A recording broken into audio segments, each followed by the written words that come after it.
자, 우리 응답받을 하나님 말씀을 우리 다 같이 보겠습니다. 이제 여호수아가 끝나고 오늘부터 이제 사도행전 전체를 통해서 하나님께서 정복의 여정을 어떻게 이끌어 가시는지를 말씀을 통해서 이제 확인하게 될 겁니다. 우리 사도행전 1장 1절에서 8절까지의 말씀이 우리 되겠습니다. 잘 아는 본문이기도 하고요. 그리고 굉장히 중요한 본문입니다. 그래서 오늘 주실 말씀을 생각하면서요, 우리 집중해서 보면 좋겠습니다. 우리 1절부터 8절까지를 우리 교독을 하도록 하겠습니다. 그러면 제가 먼저 읽겠습니다. 데오빌로여, 내가 먼저 쓴 글에는 무릇 예수께서 행하시며 가르치시기를 시작하신부터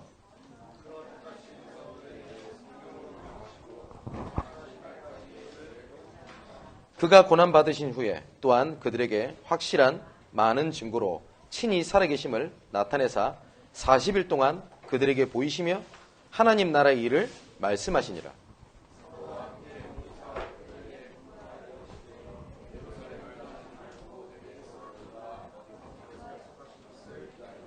요한은 물로 세례를 베풀었으나 너희는 몇 날이 못되어 성령으로 세례를 받으리라 하셨느니라.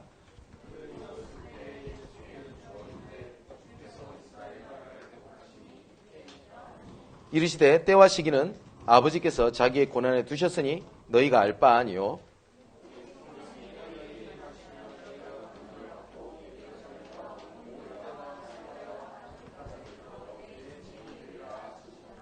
아멘.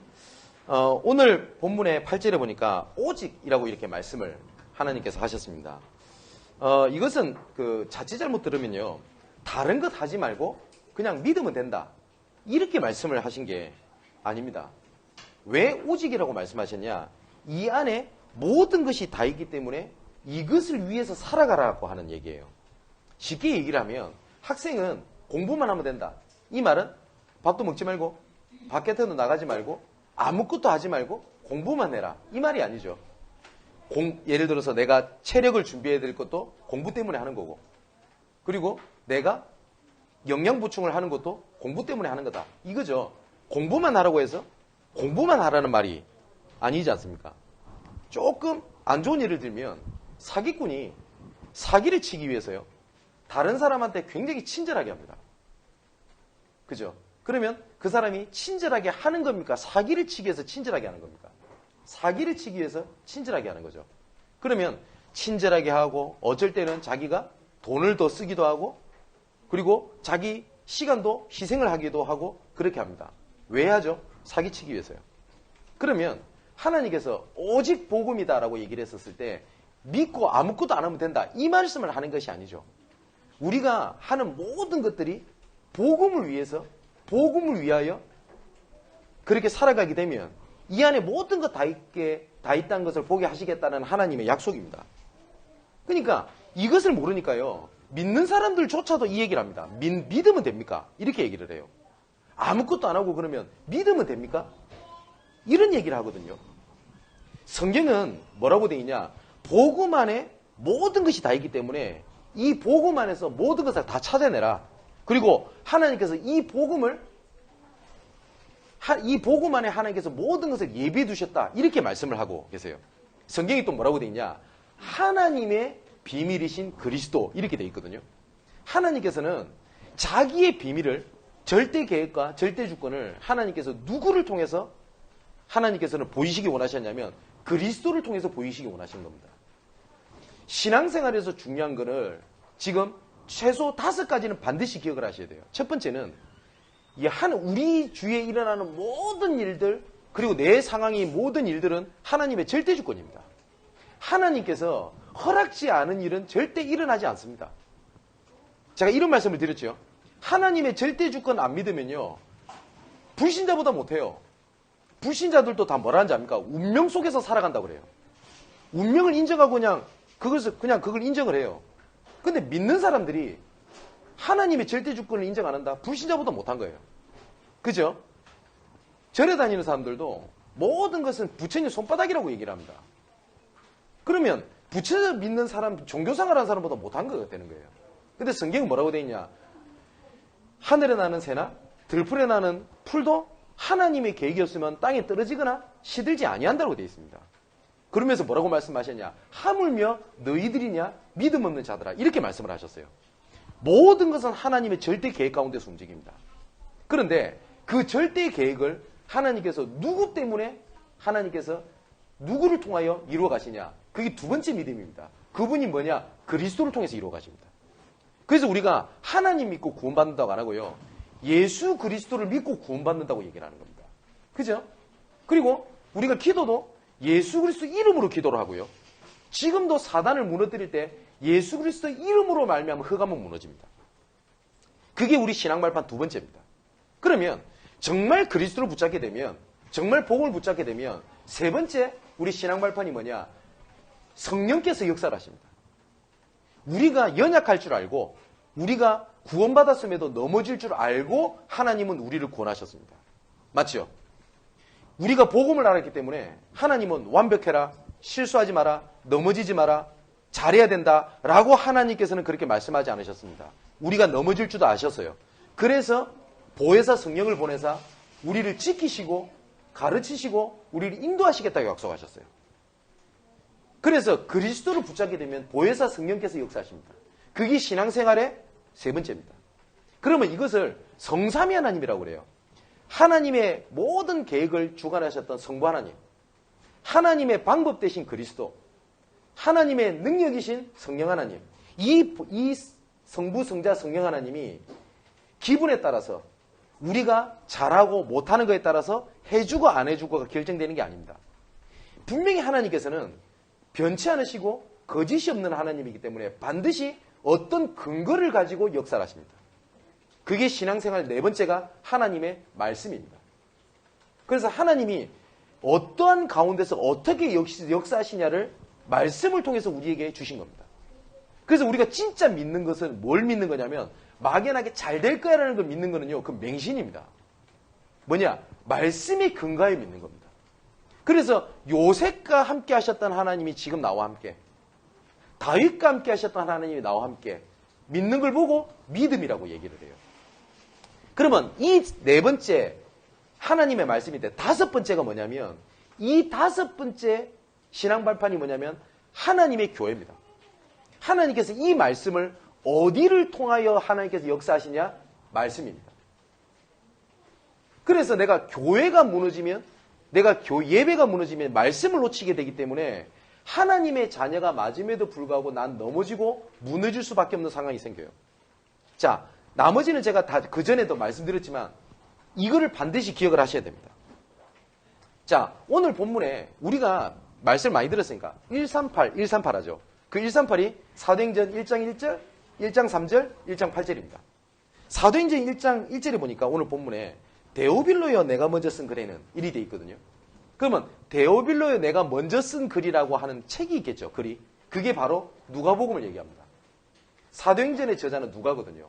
그냥 누가가 누가복음을 통해서 뭘 얘기를 했냐면 예수께서 우리의 모든 문제를 짊어지시고 십자가에서 모든 문제 해결하셨다. 그걸 얘기를 한 겁니다.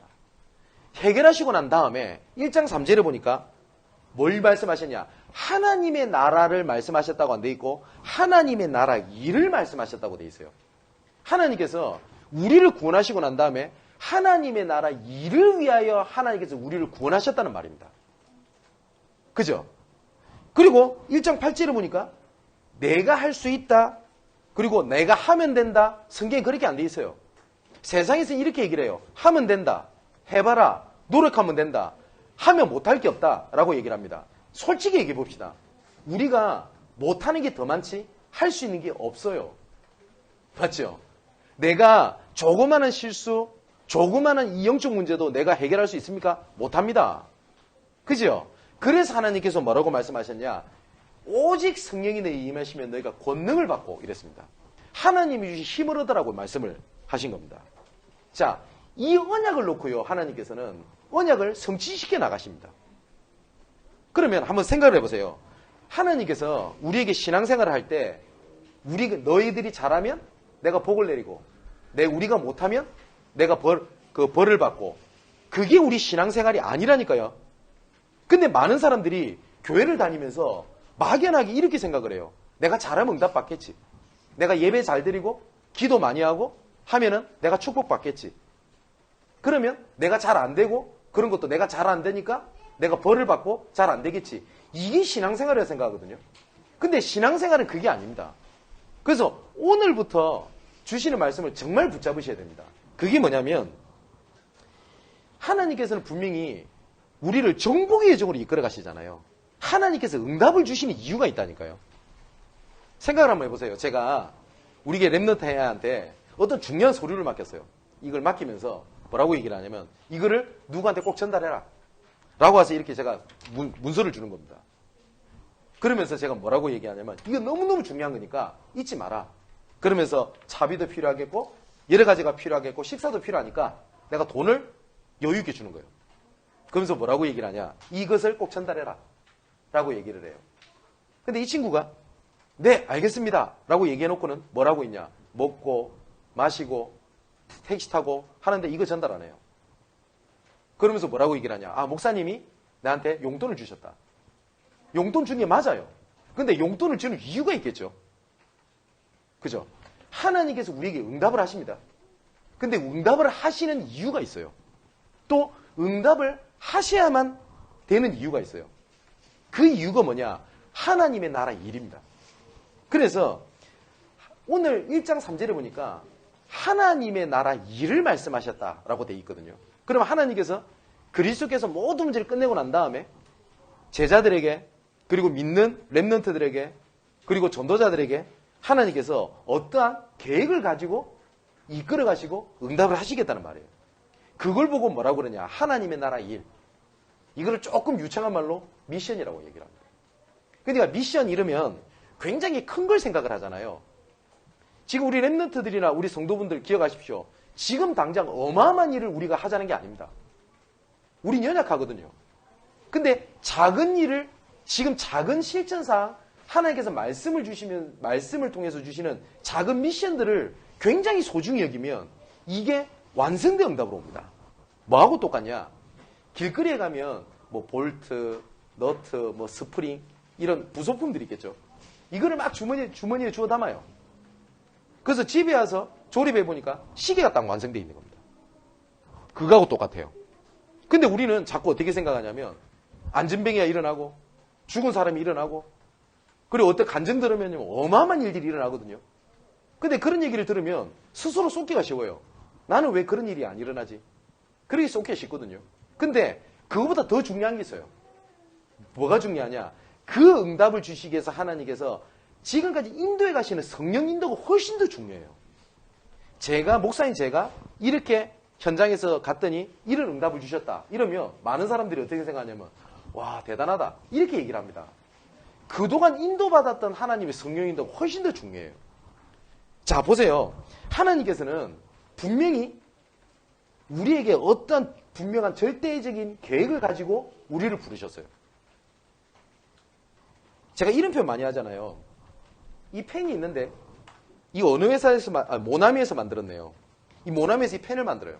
이 펜을 만들 때 색깔, 모양 다 목적을 가지고 만듭니다. 어떻게 하면 손에 잡기 편한지 그렇겠죠. 농도는 어떻게 해야 되는지 분명히 목적과 계획을 가지고 만들어요. 그런데 이거를 공장이 모나미 회사에서 그냥 만들면 이 회사는 금방 망해버립니다. 생명 없는 이 펜도 목적과 계획을 가지고 만들어져요. 하물며 하나님께서 우리 자녀를 그냥 부르실 리가 없어요. 근데 이 사단은 이걸 딱 놓치게 만드는 겁니다. 뭘 놓치게 만드냐? 너가 어떠한 계획을 가지고 창조되었는지를 놓치게 만들어요. 그리고 두 번째로 사단이 속이는 게 있어요. 뭐냐? 스스로를 가치를 낮게 보게 만들어요. 여러분, 내가 범죄했기 때문에 내가 벌 받았다? 예. 그게 굉장히 양심 있어 보이지만 내 스스로를 가치 없게 만드는 거예요. 이 말은 죄 지어도 된다는 말이 아닙니다. 만일에 돈이에요. 그럼 한번 우리 어린 랩런트들도 물어보면 알 겁니다. 이 돈이 우그러졌다고 구겨졌다고 편의점 가면 10,000원짜리를 9,000원 값어치로 매깁니까? 그럴 리가 없죠. 이 돈이 구겨져도 그 액수에 적혀진 만큼 가치가 있어요. 돈이 찢어졌어요. 그러면 가치가 없어요? 아니죠. 찢어져도 이 돈 가치가 있습니다. 찢어져가지고 테이프로 좀 발라놨어요. 상처 입었으니까. 그래서 편의점 갖다 줬더니 이거 테이프 발라져 있으니까 이거 10,000원 아니고 이거는 7,000원. 이런 법이 없어요. 그죠? 찢어져서 땅바닥에 내팽개쳐서 밟혔어요. 그렇다고 이 돈 가치가 없습니까? 아니에요. 근데 하나님의 자녀가 좀 넘어졌어요. 상처 입었어요. 조금 범죄했어요. 조금 넘어졌어요. 다른 사람보다 연약해요. 그렇다고 하나님의 자녀랑 가치가 없어지나요? 그런 법이 없어요. 근데 사단은 속여요. 뭐냐? 너 그거밖에 안 된다고. 자, 하나님께서는 분명히 우리를 나를 향한 절대 계획을 가지고 나를 부르셨어요. 에베소서 1장 3절에서 23절에 보니까 하나님께서 때가 찬 경륜을 위하여 창세전에 너희를 택했다고 되어 있습니다. 빌립보서 1장 6절에는 이 중요한 일 때문에 처음부터 선한 일을 시작하신 이가 마지막 날까지 이루실 줄 우리를 확신하노라. 자, 우리 렘넌트들 반드시 기억하십시오. 내가 하나님께서 나를 세계복음화를 위해 하는 게 렘넌트로 불렀다. 근데 내가 좀 연약하고 내가 부족했다고 나를 향한 하나님의 계획을 하나님께서 제거해버리거나 포기하시거나 아니면 취소시키지 않습니다. 분명히 말씀이 뭐라고 되어 있냐. 처음부터 선한 일을 시작하신 이가 어떻게 한다고요? 마지막 날까지 이루실 줄 확신하노라. 내가 연약해도 나를 통한 하나님의 절대 계획은 반드시 성취됩니다. 예레미야 1장 4절에 10절에 보니까 예레미야가 별명이 있죠. 눈물의 선지자입니다. 예레미야가 보면요. 굉장히 나약했던 건 맞아요. 성품적으로도 굉장히 연약했어요. 근데 하나님께서 예레미야에게 뭐라고 말씀하셨냐. 내가 너를 복중에 지었고 내가 너를 선지자로 세웠다. 여기 뭐라고 돼 있냐. 내가 세웠고 내가 너를 통해 선지자 일을 하겠다라고 돼 있어요. 너는 선지자가 되고 선지자처럼 해라라고 안 돼 있습니다. 성경에 분명히 뭐라고 돼 있냐. 하나님이 내가 너를 세웠고 하나님이 내가 너를 사용하겠고 하나님이 내가 너를 이끌어 가겠다라고 돼 있어요. 로마서 16장 25절에 27절에 보니까 바울은 이걸 알았기 때문에 나의 복음은 영세전부터 감춰졌다가 이제 나타나신 바가 되었다.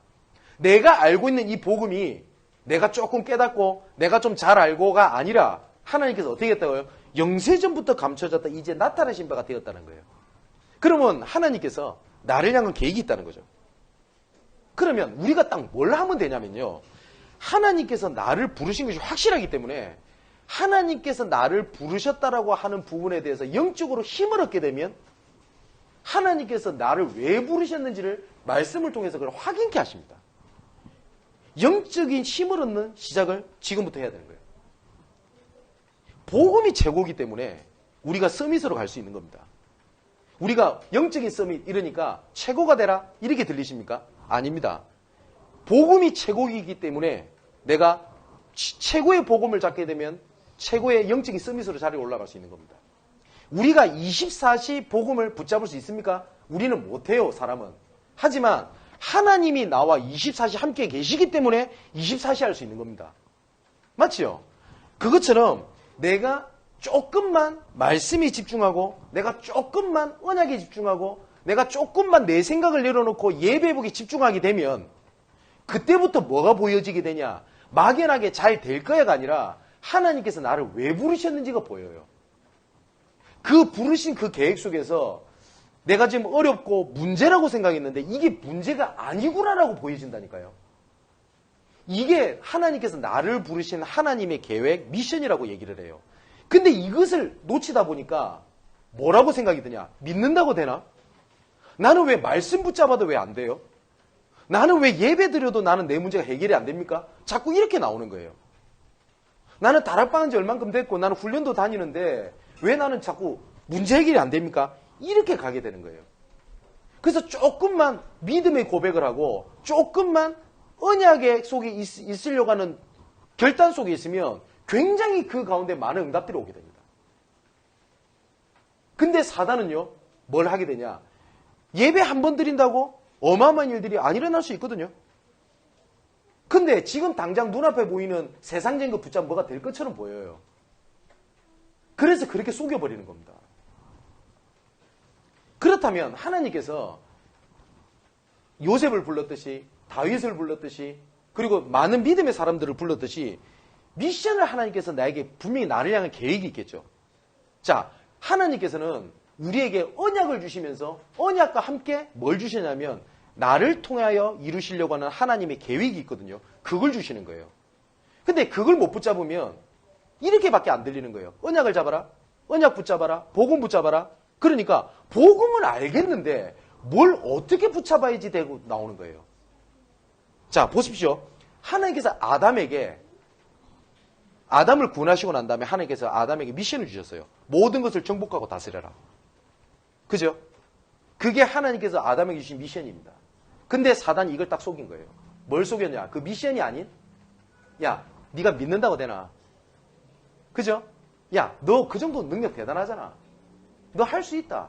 너 하면 된다. 이걸 딱 건드린 겁니다. 그게 창세기 3장 문제입니다. 하나님께서 아브라함을 불렀습니다.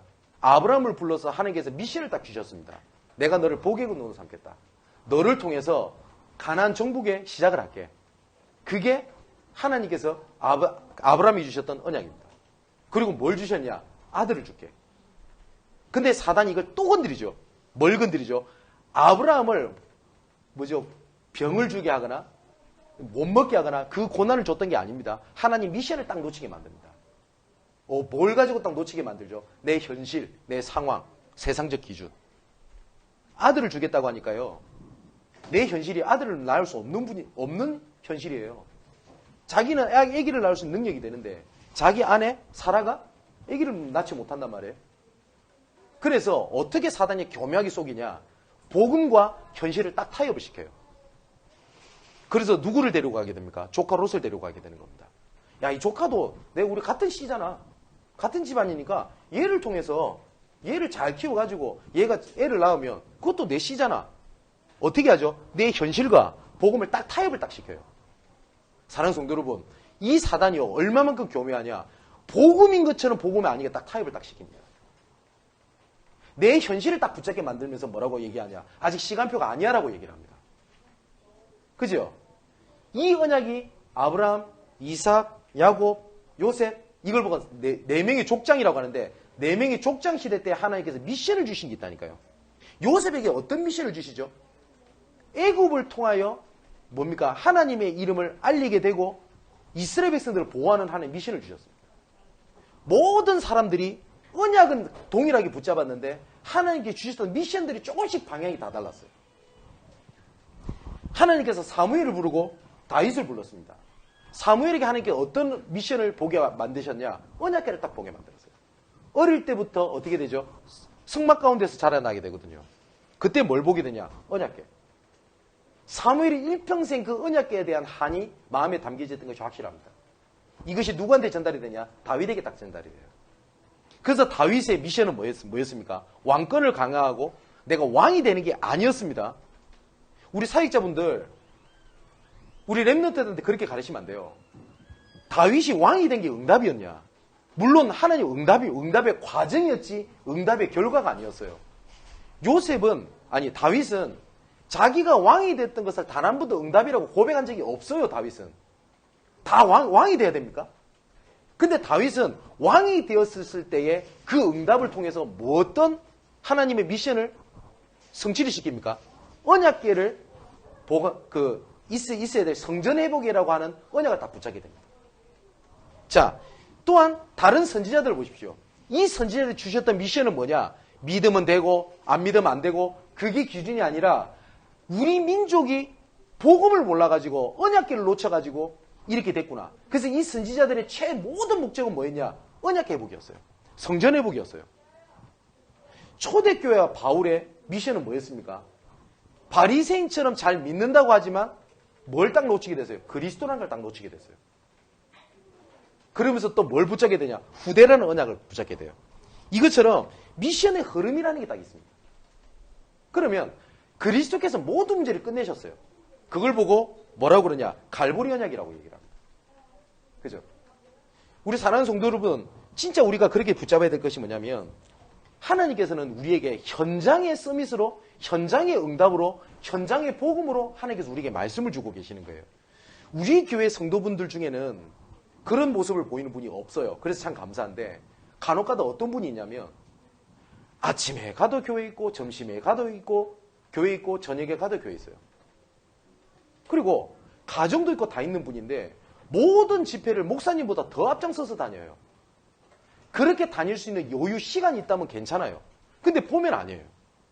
남편과의 갈등, 자녀의 갈등, 온갖 갈등이 다 있어요.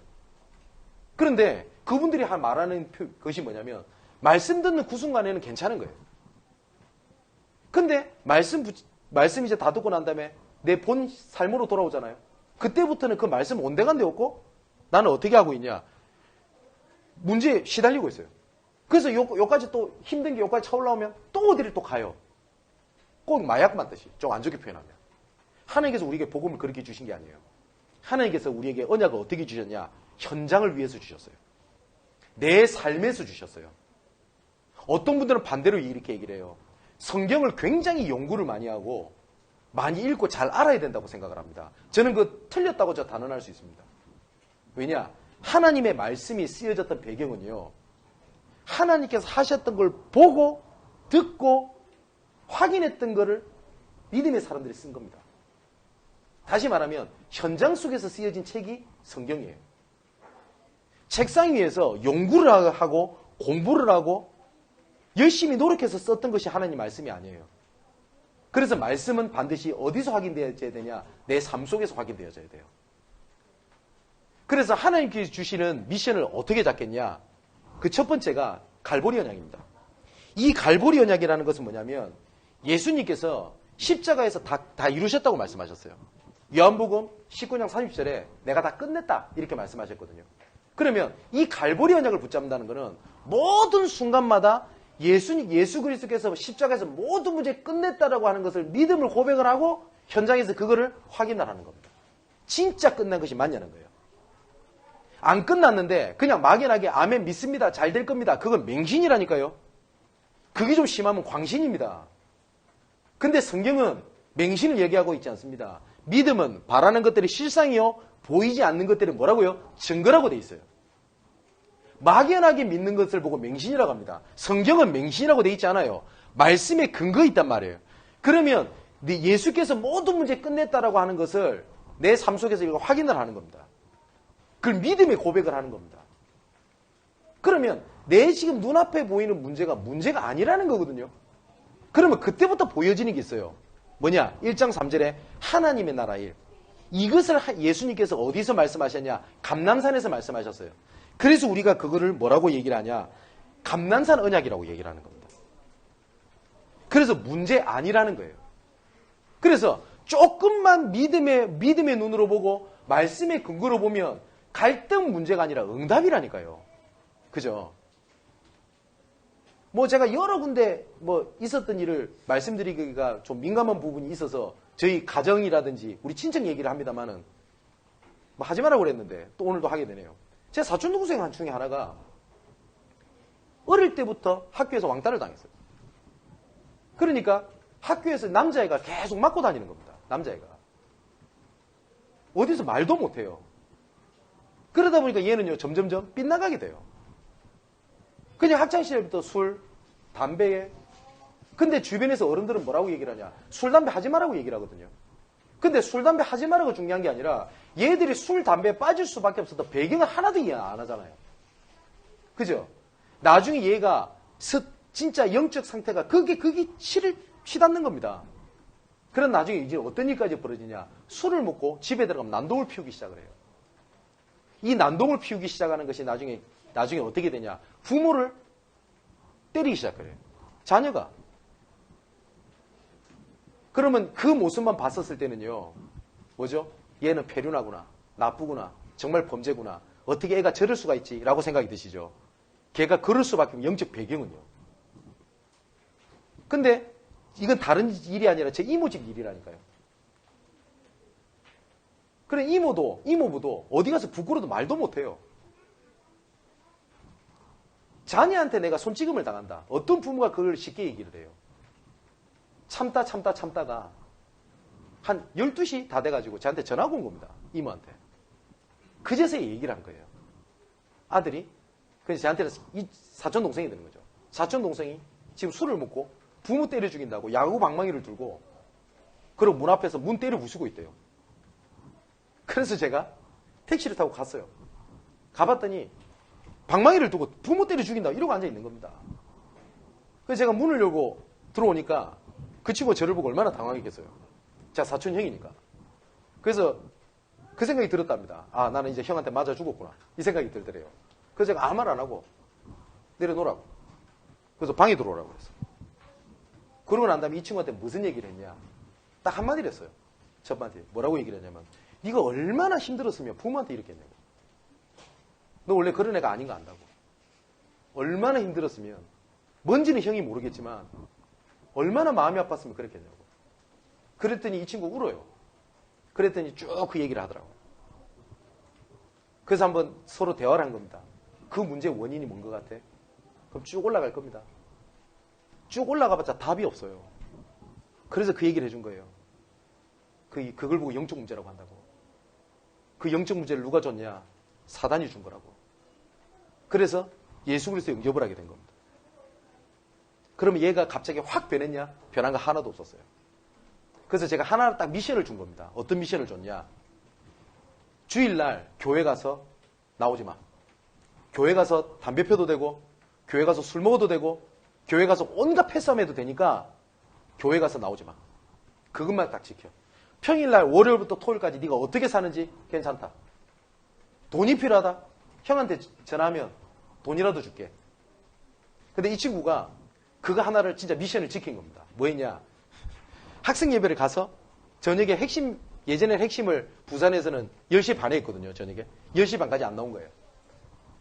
그거를 지킨 뿐만 아니라 교회에서 담배 펴도 된다, 술 먹어도 된다. 진짜 술 먹고 담배 피고 오만 때만치 다 했어요. 저 괜찮다 그랬어요. 이모한테도 놔두라고 그랬어요. 근데 이 친구가 교회에 있다 보니까 심심할 거 아닙니까? 그때 교회 지금도 촬영하고 있는데 이 방송 있죠. 이 방송 장비가 얘가 굉장히 궁금했던 거예요. 그래서 방송 장비 와서 기웃거리고 이렇게 된 겁니다. 좀 재미가 있거든요.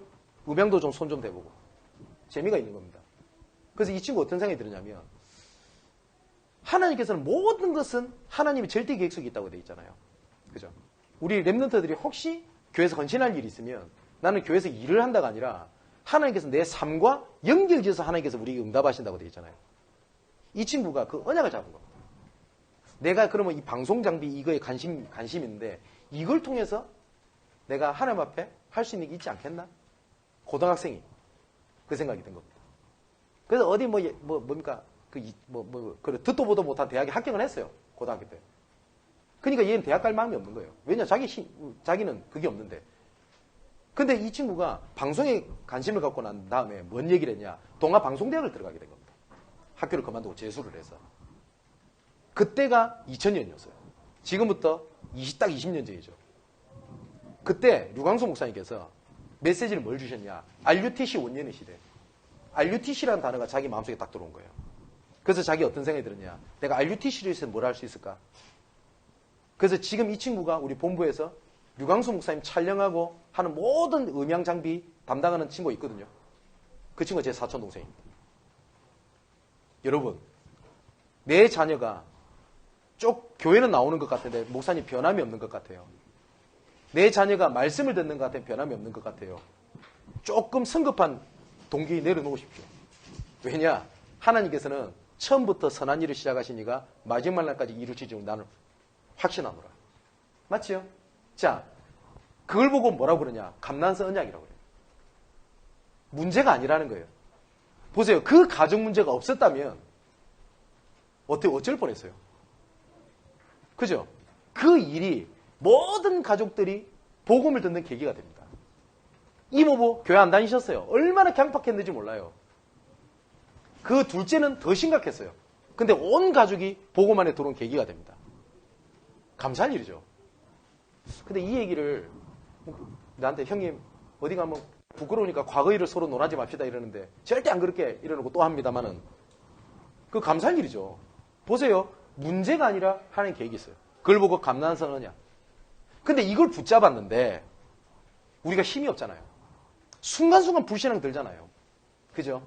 그래서 하나님께서 오직 성령이 임하시면 뭐가 권능을 받고 하나님이 주신 힘을 주시겠다고 약속을 하셨어요.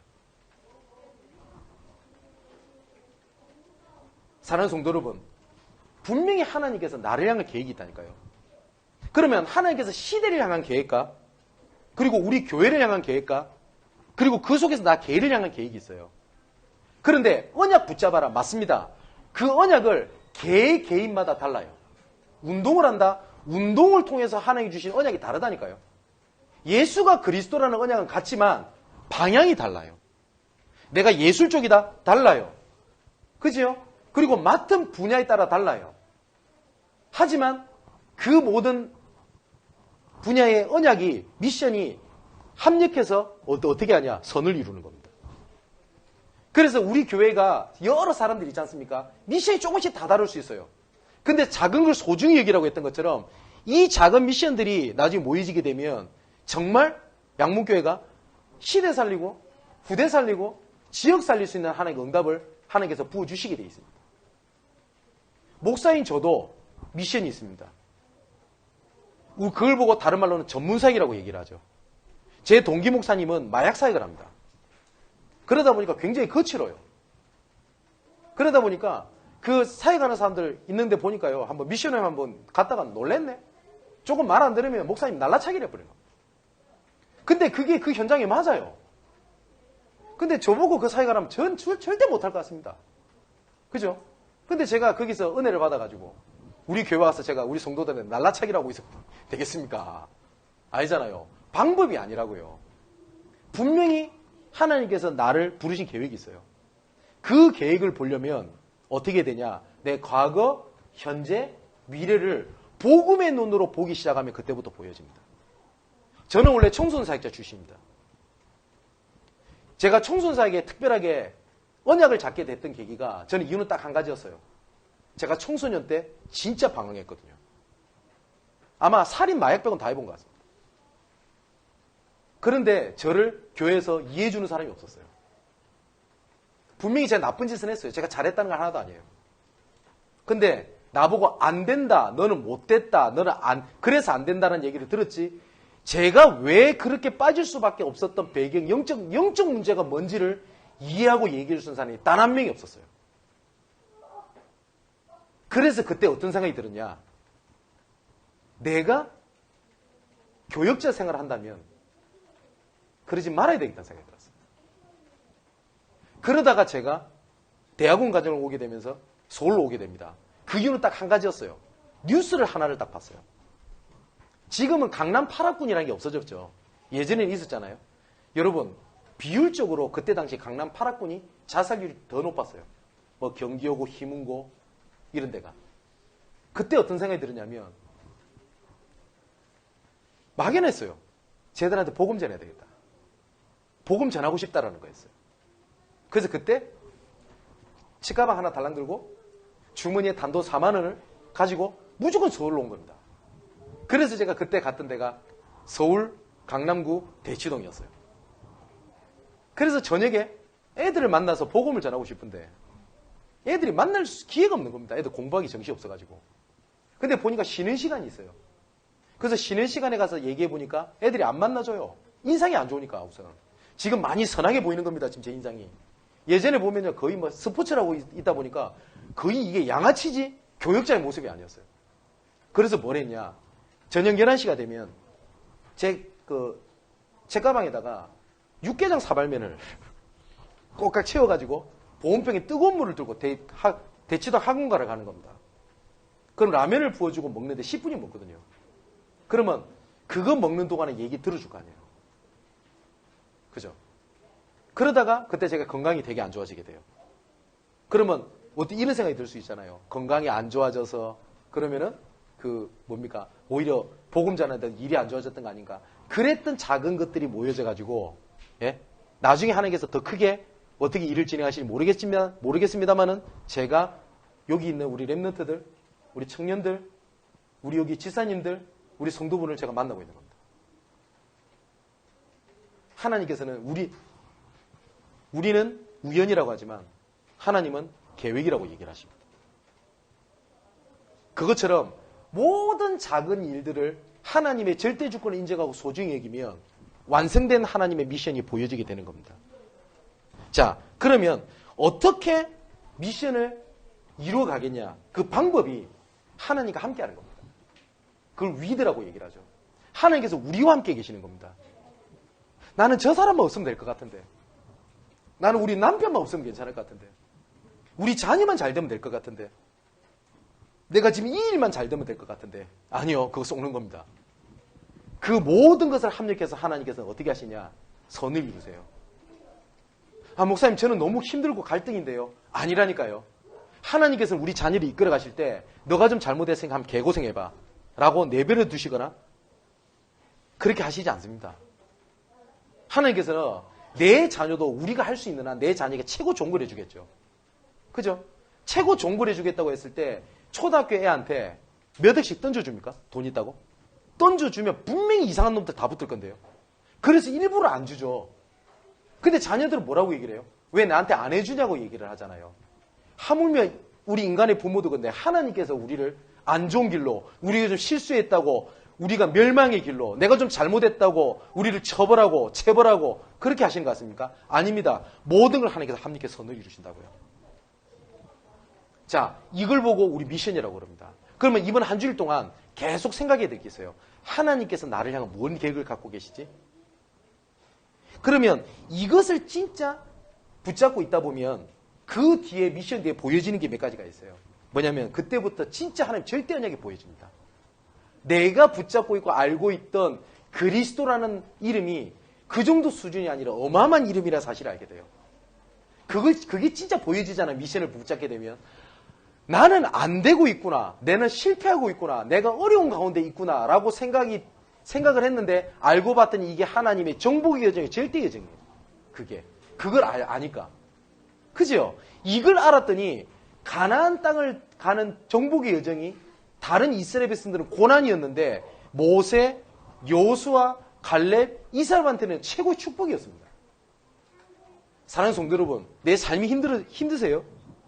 하나님의 절대 주권, 절대 여정, 정말 이거를 발견하는 한 주간 일평생 되시기를 주님의 이름으로 축원을 드립니다. 그리고 내가 진짜 하나님께서 보여주신 목표가 뭐예요? 바울은 뭐라고 그랬냐? 하나님께서 보여주신 그 목표, 이걸 향해서 난 지금도 달려가는데 뒤를 보지 않고 달려간다. 왜냐? 생명과 가치를 봤단 말이에요. 이 가운데 자연스럽게 나와지는 게 있습니다. 하나님께서 나를 통해서 제자를 붙이실 겁니다. 하나님께서는 이 세계복음화 때문에 어떻게 하나님께서 완벽한 계획을 가지고 계시냐.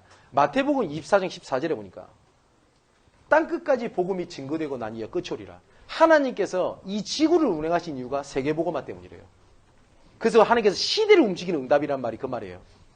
그리고 시편 103편 20절 21절에 보니까 하나님의 뜻을 이루는 천사여 너희 천군이여 이랬거든요. 하나님의 뜻을 이루기 위하여 파송되는 것이 뭐냐? 천군천사입니다.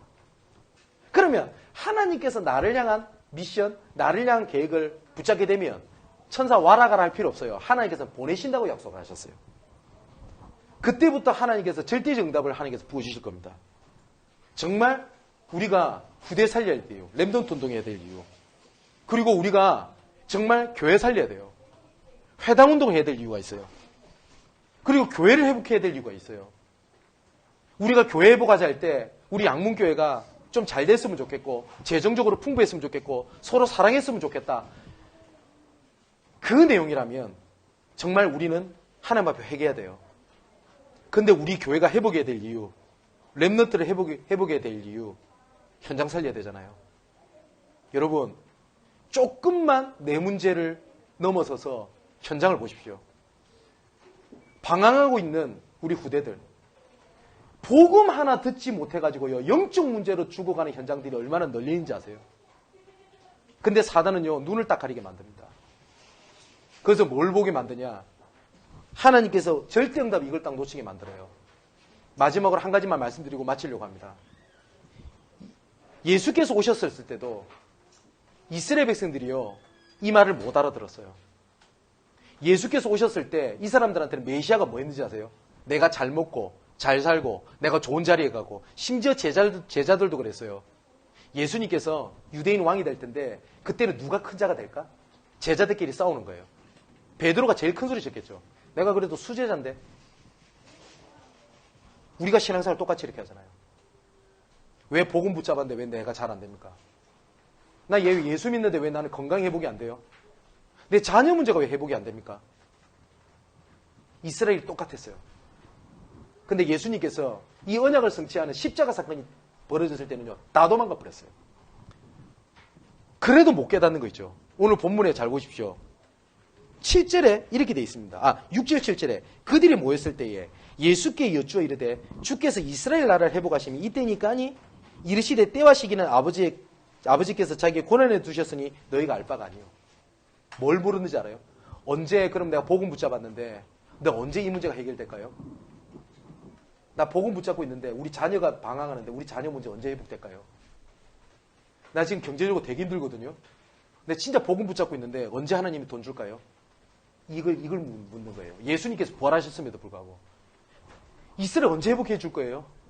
나 지금 속국 포로돼 있잖아요. 애굽에 대해서 너무 힘들거든요. 언제 해줄 거예요? 이걸 물어요. 그때 예수님께서 이렇게 말씀하신 겁니다. 오직 성령이 내 임하시면 너희가 권능을 받고 뭐 하라고요? 증인되라고. 그건 응답 안 해주실 때겠다가 안 돼 있어요. 때와 기한은 아버지께 두셨어. 다시 말하면 뭐야? 처음부터 선한 일을 시작하시니까 마지막 날까지 이루시고 응답을 하실 거니까 그는 아버지 때에 두셨으니까 그거 걱정하지 말고 너를 향해서 부르신 하나님 계획이 있지? 하나님 나의 이 일이 있지? 그거에 대한 증인되라. 이 속에 있으면 하나님이 다 책임질게. 이 말씀을 하신 겁니다. 사랑하는 성도 여러분, 내가 좀 힘들 수 있어요. 문제 속에 있지 말고요.